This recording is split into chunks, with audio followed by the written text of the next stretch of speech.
තෙරුවන් සරණයි. නමෝ බුද්ධාය. බෝසත් දුවේ පුතේ, පින්වත් දෙමාපියනි, වැඩිහිටියනි. අද බොහෝම වටින කියන පුංචිම පුංචි බණ කතාවක් කියන්නටයි මේ සූදානම් වෙන්නේ. අපි හැම කෙනෙක්ම කියලා තියෙන නිතර පුරුද්දක් විදියට භාවිතා කරන වචනයක් තමයි නමෝ බුද්ධාය කියන වචනේ. අපි බලමු මේ තුලින් අපිට කොයි වගේ රැකවරණයක්ද සැලසෙන්නේ කියන කාරණාව ගැන. අපේ ලෞතර බුදුරජාණන් වහන්සේ ලෙහෙණුන්ගේ අභය භූමිය වෙච්ච වේලු වනාරාමේ වැඩ වාසය කරන කාලයේ රජගහ නුවර සම්දිටු සහ මිසදිටු නමින් කුමාරවරු දෙදෙනෙක් හිටියා.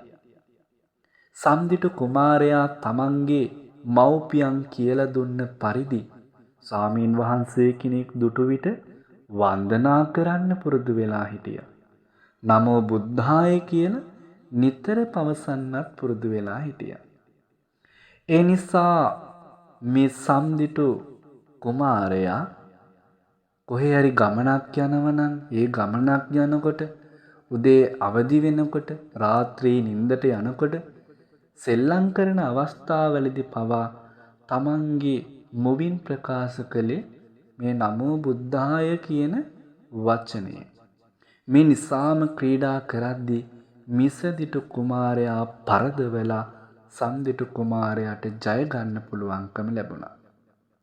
පස්සේ කාලෙක මිසදිටු කුමාරයා අර සම්දිටු කුමාරයාව අනුගමනය කරමින් නමෝ බුද්ධාය කියලා කියන්න පුරුදු වුණා. දවසක් මිසදිටු කුමාරයාගේ තාත්තා වෙළඳාමට දර අරගෙන ගියා. මේ විදියට දර අරගෙන වෙළඳාම යන තාත්තා තමන්ගේ මිසදිටු කියන මේ පුංචි කුමාරයාවත් එක්කගෙන තමයි ගියේ. ඉතින් මේ විදියට මිසදිටු පියා වෙළඳාමට යද්දි තමන්ගේ පුතාවත් එක්කගෙන යනවා. නමෝ බුද්ධාය කියලා මේ පුංචි පුතත් දැන් යනවා.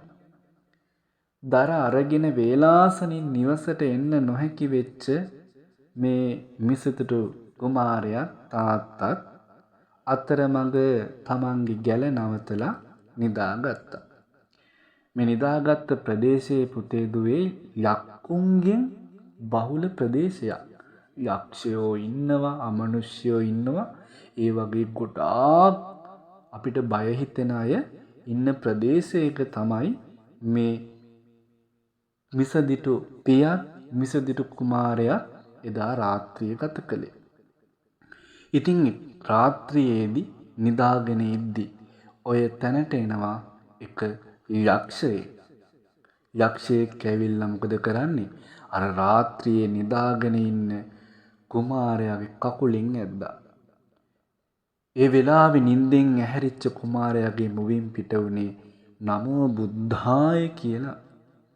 යක්ෂයා මොකද කළේ? පැනලා දෙව්වා. යක් උවදුරෙන් මේ දෙන්නටම බේරෙන්න පුළුවන්කම ලැබුණා. ඉතින් මේ සිද්ධිය දැනගත්තට පස්සේ අපේ ලෞතර බුදුරජාණන් වහන්සේ බුදු ගුණ සිහි කරන බුදු සව්වෝ රෑ දවල් දෙකෙහිම සුවසේ නිදාගෙන සුවසේ පුබුදෙන බව දේශනා කොට වදාළා. ඒ නිසා බෝසත් දුවලා පුතාලා හැමදෙනාම කල්යාණ මිත්‍ර ආශ්‍රය තුලින් මේ වගේ දේවල් තමන්ගේ යාළුවන්ටත් කියලා දීලා තමන්ගේ අම්මා තාත්තටත් මේ කතාව කියලා දීලා පුංචි දරුවෝ අපි හැමදෙනාම මේ නමෝ බුද්ධාය කියන ඒ උතුම් වචනේ අපේ ජීවිතේ පුරුදු පුහුණු කරගමු.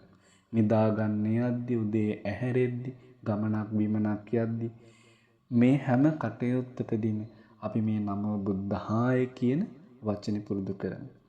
නමෝ බුද්ධාය කියන එකේ අදහස තමයි දුවේ පුතේ බුදුරජාණන් වහන්සේට নমස්කාර වේවා කියන එක. ඒ නිසා අපිට හැම වෙලේම පිනක් රැස් කරගන්න පුළුවන්කම තිබෙනවා. ඒ උතුම් පාඨය සිහිපත් කරලා.